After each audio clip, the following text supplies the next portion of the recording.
So next up is to try to replace the wave plates, the two clutch cushion spring, the lower and reverse clutch cushion spring, and the 1, 2, 3, 4 clutch wave plate. These are the other three that we're going to change out, and they're all part of this stack right in here.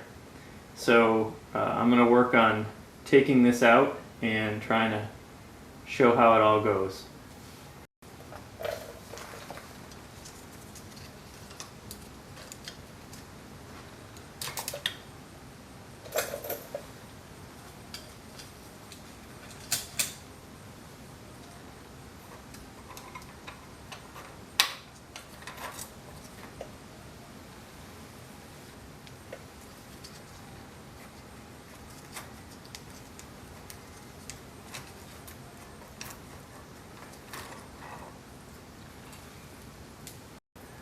Okay, so the 2/6 clutch cushion spring and the low and reverse clutch cushion spring are part of the assembly that I just pulled out. So when I put those back, as I get to the wave plates, I'll put in the new pieces. The 1, 2, 3, 4 clutch wave plate is behind a circlip. So once again, I'm going to try to take that clip out. This one looks a little tricky, and if I can't get it, I might not be too worried about it. But basically, I'm going to try to take this guy out with just screwdrivers again. Okay, so I'm not sure if they're all installed in the same location, but on mine, the circlip has a little tang that's easy to access on one of the openings, and so mine is up here in this corner. And it's just a matter of trying to get that thing. So having a screwdriver with a little bent end on it is pretty handy.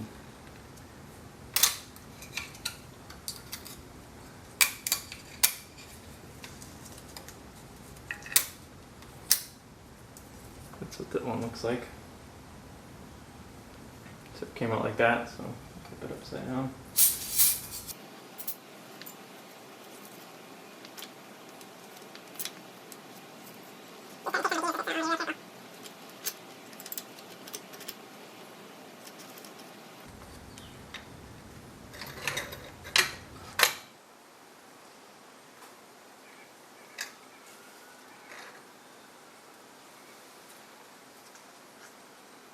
Really don't want to lose the position of these guys. Okay, and there's, I think this is the last set of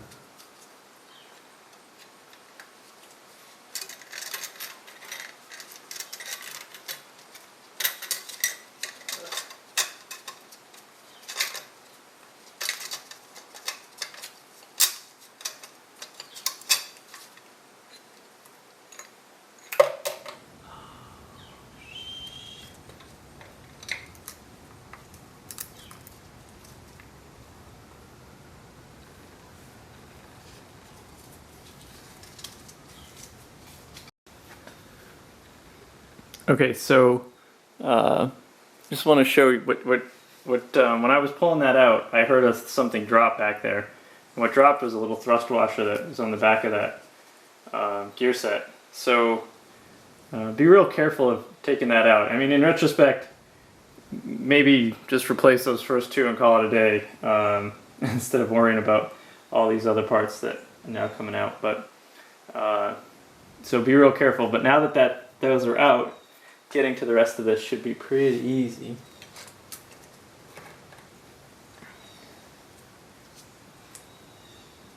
Just have to make sure I keep track of everything.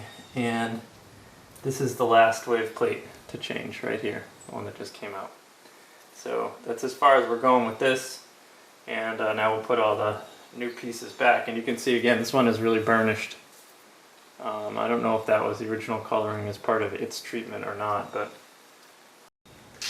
so now that those are out, we're going to start putting in the new parts. And the first part that's going to go in is going to be the new 1, 2, 3, 4 wave plate. I'm going to put that in. You want to match it up with the orientation of all the other ones.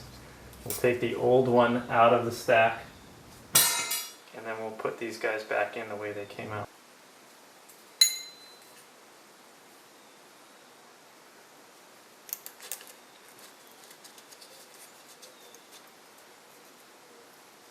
Now it's looking like this piece that goes against it, the flat side should be facing out.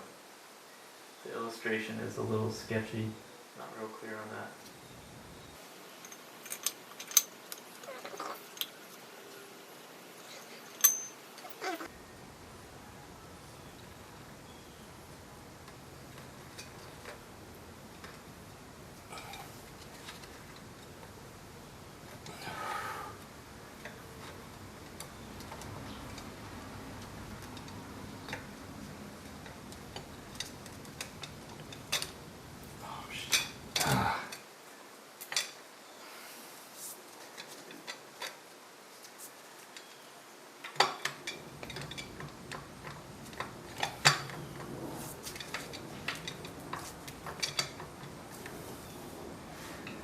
I think that's in all the way yet.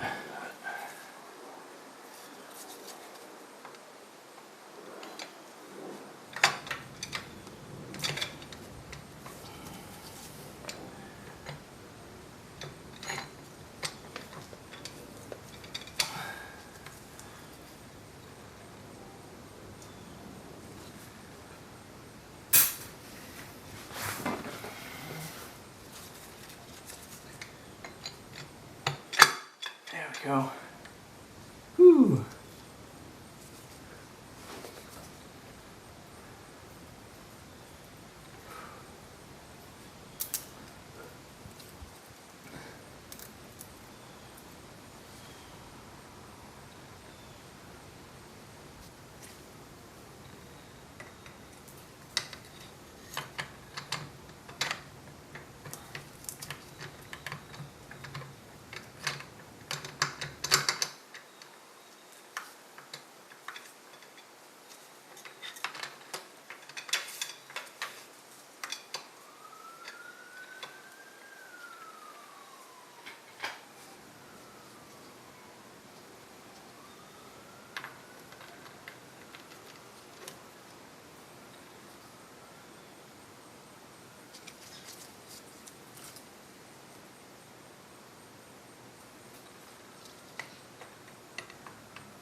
Okay, after 15 minutes of very slow breathing and being real careful, I finally got all those pieces back in. So it's possible, it just takes a lot of patience.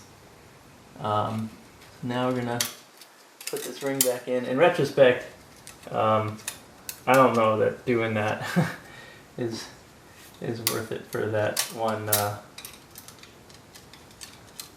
Is worth it for that one wave plate. I think that was pretty stressful. Making sure that I didn't lose anything.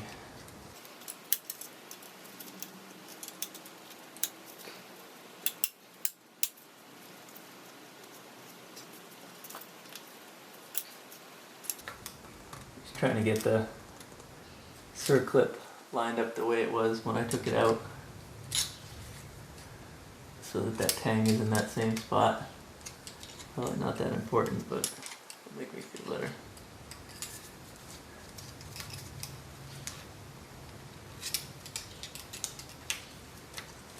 There we go. Alright, so that's all in. So next up is putting the rest of those clutches back in with those other new wave plates.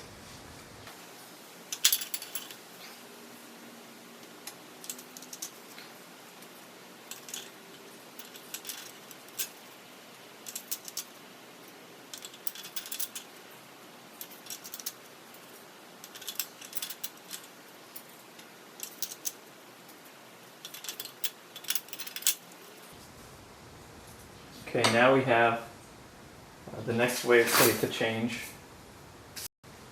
So the next wave plate to change is the low and reverse clutch cushion wave spring.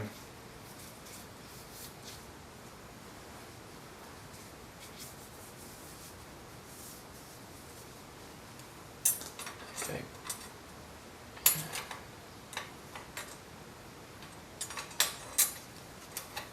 Is in there. And then we have this guy goes in as one unit. So his wave spring is at the bottom. So I'm going to take all these guys off. We've got that. I'm going to put the new wave plate on top and then put this back together. So now I've got this whole assembly with the new wave spring at the end of him. And this guy will get installed as one unit.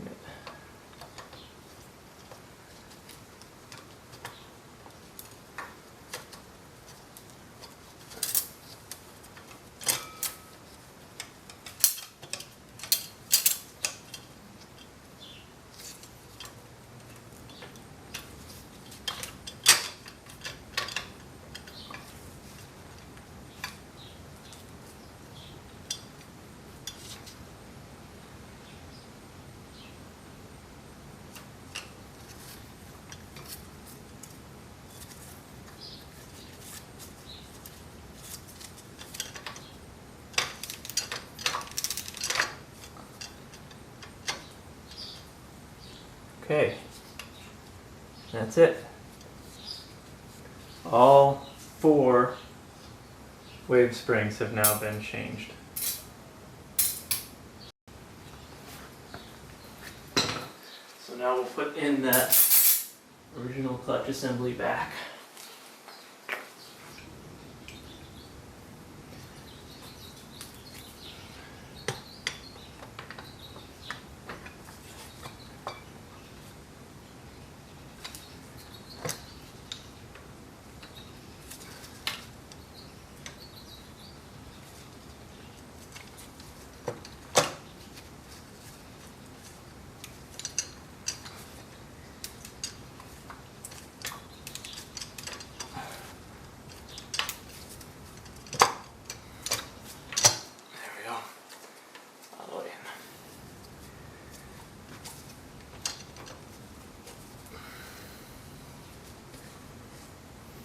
Okay, I'll bolt it back up with some new seals and gaskets.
when you're installing the replacement seal that goes around the connector for the valve body, don't make the mistake I made and have to pull the whole thing up. You have to install it with these holes inward, no holes outward.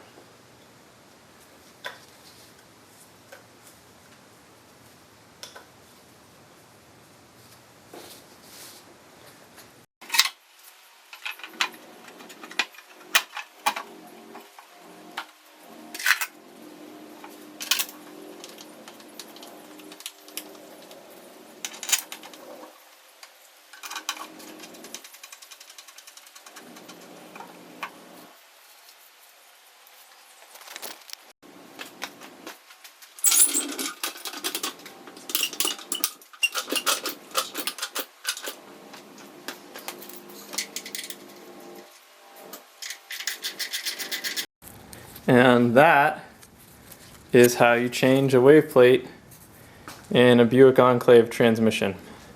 And just for a reference, I'll show you the parts that we used versus the ones we didn't use.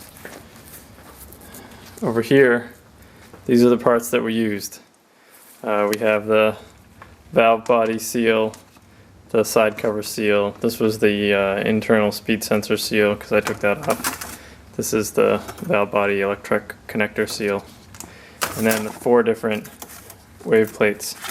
These are all the parts that you don't need from the kit. So it's probably more cost effective just to find those parts that were just shared instead of buying this whole kit. And there you have it. Hopefully this helps you change your wave plate in your Lambda engine. Thanks.